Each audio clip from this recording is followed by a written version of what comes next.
The 10th Relic, The Circle of the Future. Episode 1. Discovery in the Green Abyss. 1. Lost in the Green. In the year 2040, the Peruvian jungle still defied the relentless march of global urbanization. Ancient trees soared into the sky, vying for sunlight in a canopy that formed nature's own architecture. The lower levels were thick with sprawling vines, shrubs, and mossy rocks, while the roars of unseen creatures echoed in every corner. Streams trickled beside mud-packed footpaths, and the humidity made breathing feel like wading through water. For Dr. Felicia Morales, the lead anthropologist of the University of Buenos Aires's Archaeofuture initiative, this was the perfect place for a new excavation. Even the best satellite imaging failed to penetrate the dense canopy in many regions of Peru, leaving large swathes of land a mystery. Rumors of newly discovered burial mounds had circulated among local communities for decades, but the exact location remained elusive until 5 days ago.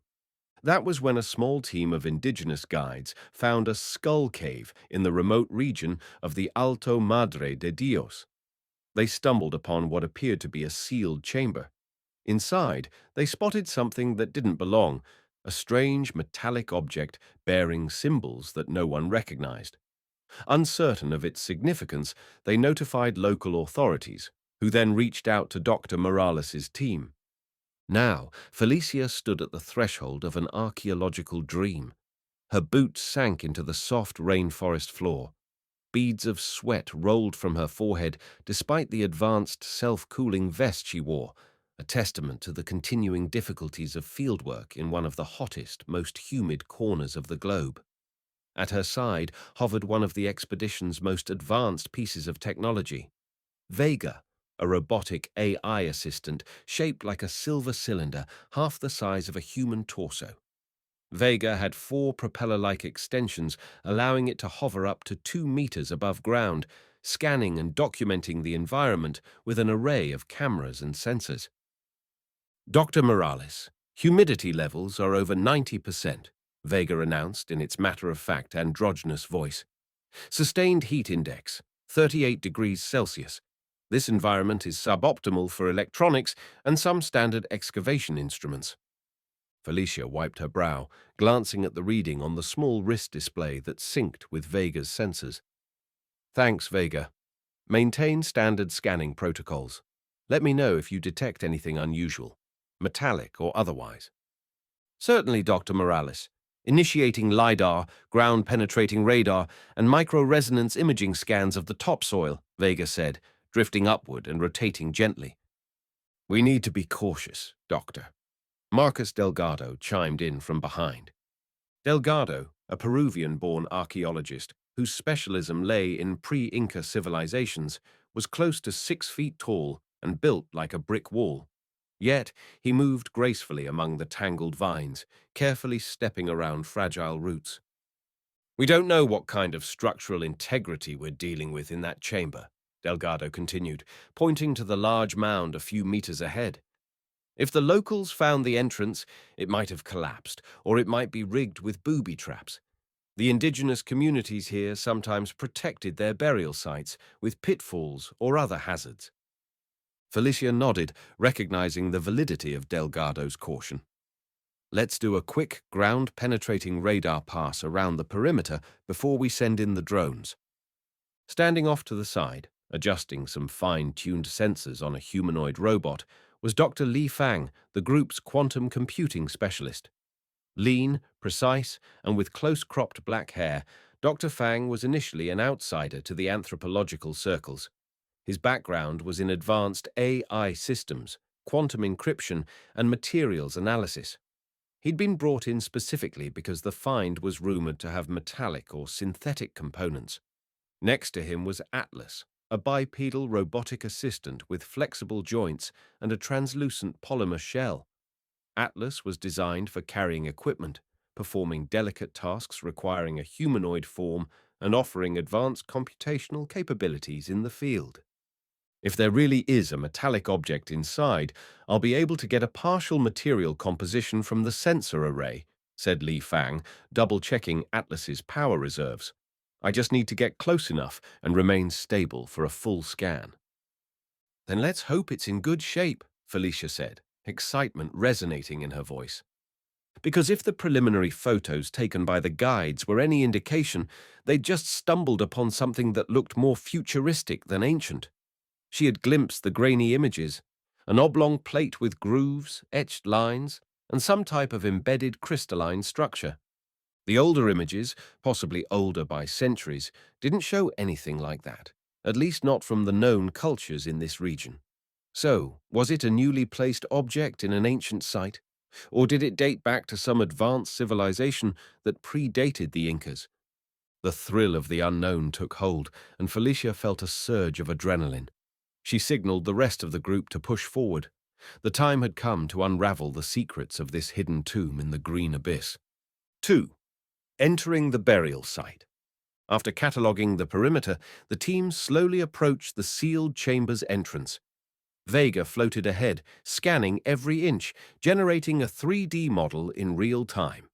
Overlaid on Felicia's wrist display was a wireframe blueprint showing the shape of an underground passage leading to what appeared to be a small domed chamber. A handful of skeletons were indicated on the scans, likely remains of ancient inhabitants. But near the center was the densest reading of metallic composition. The metallic mass is approximately 14 kilograms, Vega reported. Shape is elongated, with irregular protrusions that correspond to some advanced geometry. Advanced geometry? Delgado raised his eyebrows. That's not exactly typical of the cultures in this region from even the last few centuries. They used gold, silver, copper, sometimes shaped into figurines or ornaments. But advanced geometry? Maybe it's just an unusual design, Felicia offered, though her curiosity soared. We won't know until we see it up close. The path to the tomb's entrance was cleared by Atlas, who gently removed debris, vines, and loose stones blocking the narrow passage. The interior smelled of damp earth and decaying wood. Overhead, the support beams, likely centuries old, looked precarious. Stepping inside, the team's headlamps pierced the gloom. The corridor was carved from packed earth, reinforced with irregularly placed wooden beams. Vibrations from the outside jungle seemed muted, as if the chamber existed in a bubble of ancient stillness. Structural integrity is questionable, Vega warned, hovering behind Felicia. Support beams are partially rotted. We'll proceed slowly, Felicia said. Marcus, see if you can secure any loose supports. Delgado moved to brace one of the beams with a portable carbon fiber rod, hooking it into place. Dust filtered down like ghostly snow. Then the team advanced another 10 feet into the interior, arriving at a circular vault. The vault was about 4 meters in diameter, with walls lined by carved glyphs. Felicia recognized them as an amalgamation of local symbols, some reminiscent of the Wari culture, but with influences from other Andean civilizations. Rows of skeletal remains lay at the perimeter, each aligned in a radial pattern pointing toward the center. And in the center, half embedded in the earthen floor, was the mysterious metallic object. Flashlights and robotic illuminators revealed a dull metallic sheen, more gray than silver, punctuated by dark, labyrinthine etchings. A faint glow emanated from what looked like a cluster of tiny crystal nodes on its surface. That's not typical, Delgado whispered, stepping closer. Felicia crouched, transfixed. The object was roughly 1/2 meter in length, oval at its widest point, tapering to an angular protrusion. The etched lines on its surface were sharp and precise, forming geometric shapes that looked oddly futuristic. She couldn't identify any cultural or artistic hallmark from known Andean civilizations. Let me scan, Dr. Fang said, positioning Atlas next to the artifact. The humanoid robot bent down, extended a sensor array from its left forearm, and began sweeping the device with invisible pulses. Composition suggests a high-grade alloy with traces of hafnium, niobium, and carbon composites. There's also a crystalline matrix that's resonating at a frequency I've never seen in local artifacts. Felicia felt her heartbeat quicken. So this might not be from here at all. It's definitely not from any pre-Columbian culture, Delgado said grimly. We don't know that for sure, Felicia cautioned. Let's not jump to conclusions until we run thorough tests. We'll preserve and document everything. Still, she couldn't help but feel a tug of excitement and apprehension. They might have discovered something that could rewrite their understanding of the region's history, or something that wasn't historical at all. Third, extraction. It took 3 more hours for the team to prepare the artifact for safe removal. They cleared away earth, scanned the immediate surroundings, and meticulously recorded the object's position. Li Fang carefully directed Atlas to lift the device from beneath. The moment the artifact was free, an unexpected reaction occurred. A faint luminescence flickered across its surface, as though awakened by the movement. It's responding to being moved, Fang said, eyes wide. I'm picking up a low-level electromagnetic field. Be careful, warned Felicia. We don't know if it's stable or if it contains some ancient mechanism. Ancient? Delgado repeated skeptically, but said no more. Once safely placed in a protective container, the artifact was transported outside the tomb. The noon sun bore down, glinting off the container's metal frame. I'll run a preliminary chemical analysis in the field lab, Fang said. But for more advanced tests, we'll need a quantum computing facility. I'd like to get it to the research station in Lima as soon as possible. Felicia looked around. The jungle's hum was omnipresent, a tapestry of insect chirps and bird calls. She turned back to the newly uncovered tomb entrance. We'll do one more pass to ensure there's nothing else inside that might be relevant. Then we'll pack up and head out at first light tomorrow. Something in her gut told her this was just the beginning. The idea of an object that looked like it came from a future more than a past wouldn't leave her mind. Atlas, she finally said, continue scanning the tomb for any additional metal or electronic traces. Affirmative, the humanoid robot said in a smooth, synthetic voice, stepping back into the darkness. Vega hovered nearby, silently documenting the entire scene, its optical sensors capturing every detail. In the half-light of the late afternoon, with a thunderstorm brewing overhead, Felicia watched the container holding the artifact. She couldn't shake the feeling that they were stepping onto a path that would challenge everything they knew about the line between ancient and futuristic. Fourth Field Lab Revelations. Later that evening, the team gathered at a makeshift base camp near the banks of a swollen river. Tents, advanced generator systems, and an inflatable lab shelter dotted the clearing. Overhead, tarps protected the equipment from the nightly rains. Inside the lab shelter, Dr. Fang hunched over a portable quantum scanner console. This piece of equipment, the Q-Scope 7, was small enough to bring into the field, but powerful enough to perform rudimentary quantum resonance imaging. The artifact, still in its protective case, sat on a carbon fiber table. A thin beam of violet light danced across its surface, reading its structural integrity at a subatomic level.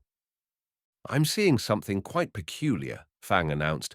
The lattice structure in the crystal nodes suggests a level of manufacturing that's beyond typical modern engineering capabilities, at least for mass production. Wait, Felicia said, stepping closer. You mean this was made by technology more advanced than ours? Not necessarily more advanced, but it's specialized. The doping patterns in the crystalline matrix are non-standard. It's like a mixture of quantum computing hardware with a metamaterial that's unbelievably stable. Could be an experimental piece of technology from some cutting-edge lab. But how in the world did it end up in an ancient Peruvian burial site? Stolen or lost by a research team? Delgado suggested. Smugglers, leaving it behind for some reason? Maybe, Fang said. But even then, this doesn't look like a normal research prototype. It has markings. Look here. He pointed to the artifact's surface. The etched lines, viewed under the Q-Scope's magnification, were more than mere decorative patterns. They formed circuit-like pathways, branching out in fractal geometries. If we treat each etched line as a data bus or a waveguide, Fang continued, it's basically a sophisticated computing device. a piece of hardware that could store or process massive amounts of data using quantum states. Felicia tried to piece it all together. What if it's a hoax? Something constructed to look alien or futuristic and then planted in the tomb? Entirely possible, Fang conceded, but the level of detail is extraordinary, and forging this structure would require extremely rare materials and technology. We might need a full-scale quantum lab analysis, Delgado said, crossing his arms. We have to figure out how old this thing truly is. Felicia nodded. Let's do a carbon dating on any organic residue that might be on its surface. And let's also do a direct quantum age resonance test if possible, though that's usually done in specialized facilities. The team worked late into the night, each analysis revealing that the artifact's manufacture date, assuming it was manufactured, didn't align with typical 20th or 21st century techniques, and the partial carbon dating on trace organic matter suggested it hadn't been in that tomb for long. In fact, the results implied the artifact was only a few years old at most. That's insane, Delgado muttered as he stared at the data on a hollow display. We're in the year 2040, and you're telling me this artifact is less than 5 years old, but it's found in a tomb that's centuries old. Fang exhaled slowly. Someone put it there. Recently. But why? Felicia simply stared at the artifact, feeling her heart pound. If this was a hoax, it was an outrageously sophisticated one. If it wasn't a hoax, the implications were staggering. Outside, the rain hammered the canvas overhead. Lightning flashed, illuminating the night sky. Inside the shelter, Felicia, Delgado, and Fang exchanged uneasy glances, knowing that they'd just crossed the threshold of a mystery that would take them far beyond the Peruvian jungle. 5. Disturbing rumors and a long journey ahead. By dawn, the storm had passed, leaving the camp soggy but intact. The team convened over coffee and freeze-dried meals, discussing their next move. They decided they would depart for Lima by helicopter that afternoon. From Lima, they would head to an advanced research lab in Cusco, which boasted a next-generation quantum computer known as the Quantum Eye, the perfect system to analyze any hidden data stored within the artifact's crystalline lattice. Vega and Atlas, their AI companions, assisted in packing, labeling samples, and cataloging the site's coordinates. Meanwhile, Dr. Carmen Ochoa, the newest member of the anthropological team, arrived by small charter plane at a makeshift airstrip several kilometers away. Carmen specialized in linguistic anthropology and had come to examine any inscriptions or symbolic writing discovered in the tomb. She was short, with curly black hair, and wore large-rimmed glasses that constantly reflected the environment around her. "Sorry for the late arrival," Carmen said, shaking Felicia's hand. "You wouldn't believe the bureaucratic hold-ups at the airport." "Glad you could make it," Felicia said. "Though we may not have much in the way of ancient texts for you to decipher. We've found glyphs, yes, but it's the artifact that's become the main event." "I look forward to seeing it," Carmen said, eyes bright with curiosity. "I've heard some wild rumors about that thing already." Rumors were indeed spreading.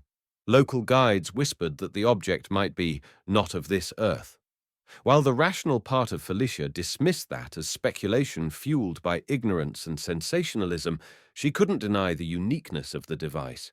She also couldn't deny how anomalous it was to find something apparently so new in a place so old. By midday, they dismantled the camp and prepared for the helicopter's arrival. As Felicia looked around the drenched clearing, she felt a pang of excitement mixed with a tinge of dread. They were leaving one jungle behind, but they were about to enter another, more metaphorical jungle, of intrigue, speculation, and possibly global ramifications. "We're going to get to the bottom of this," she told Delgado quietly, watching as Fang and Carmen sealed the artifact's case. "I hope so," Delgado replied. "Something this strange doesn't just happen. There's a reason it was planted in that tomb, or a reason it was discovered there, and I plan to find out what it is." A short time later, the helicopter blades cut through the humid air, carrying the team and their precious find away from the green abyss. Below them, the treetops receded like waves of a great emerald ocean, concealing millennia of secrets, but none, perhaps, quite as perplexing as the one they now carried.